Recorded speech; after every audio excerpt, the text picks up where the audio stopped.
The Latin name is Bupleurum. This one, I'm not sure of the species name. The main one used in Chinese medicine is Bupleurum chinense. But this is a different species. It's what is called in Chinese bamboo leaf chaihu, Juye chaihu. But it's still got the same value and properties to it. This is a perennial. You can see this one's quite happy and prolific, producing new plants through seeds. So if you don't want too much of this one, you'll have to dig out the seedlings regularly. Very simple soil. It grows on hillsides in China. Very heavy clay soil is fine for it. It doesn't need very much. And it prefers either full sun or partial sun. Not usually full shade, although this one's actually not doing bad in the shade too, but I would say you'd be better off growing it in more sun. And one thing I'll mention too about, I should say something too about the soil. A number of these herbs, like this chaihu, I said, it grows in very simple soil, clayey soil.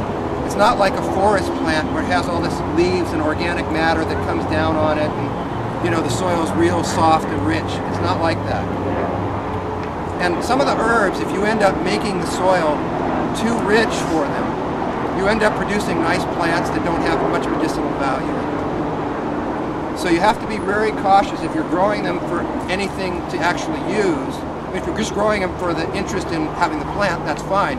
Then you can, put rich organic matter and stuff on these and it doesn't matter. But if you want to have good medicine for some of these plants, less of that is better. The more simple, unamended soil is better. Tough love. What's that? Tough love. Tough love. Yeah, and it's probably the stress that actually makes the plants produce more of the medicinal compounds. So some of these plants grow in somewhat rather stressful conditions that you would think of for plants. So chaihu, the root, is used. You can reproduce this through seed, as I said. That's the best way to do it.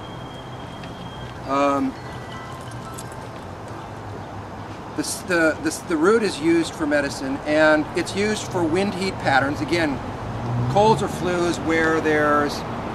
actually, though, this is a particular type of wind heat. It's where there's alternating chills and fever.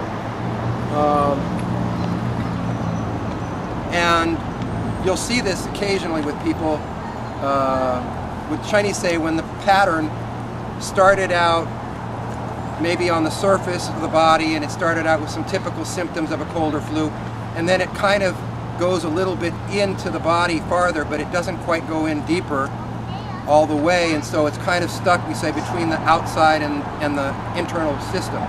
And so this herb helps to bring it back out and push it back out. It's also used for helping regulate the liver qi and the gallbladder qi.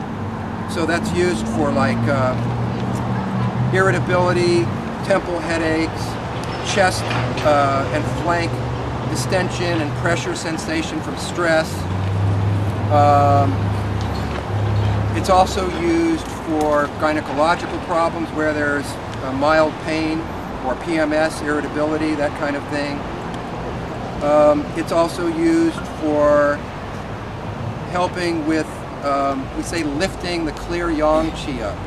So when somebody is deficient and weak, and maybe they have hemorrhoids or a prolapse of some kind with organs, or even possibly diarrhea from deficiency. Okay.